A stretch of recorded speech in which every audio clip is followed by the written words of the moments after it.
AP BJP అధ్యక్షుడిగా బాధ్యతలు స్వీకరించిన తరువాత పివిఎన్ మాధవ్ తొలిసారిగా కేంద్ర హోంమంత్రి అమిత్ షాను కలిశారు.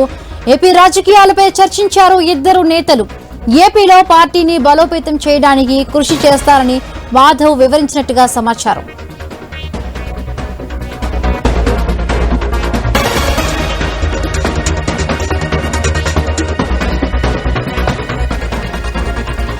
ఏపీ బీజేపీ అధ్యక్షుడిగా బాధ్యతలు స్వీకరించిన తరువాత పివిఎన్ మాధవ్ తొలిసారిగా కేంద్ర హోంమంత్రి అమిత్ షాను కలిశారు. ఏపీ రాజకీయాలపై చర్చించారు ఇద్దరు నేతలు.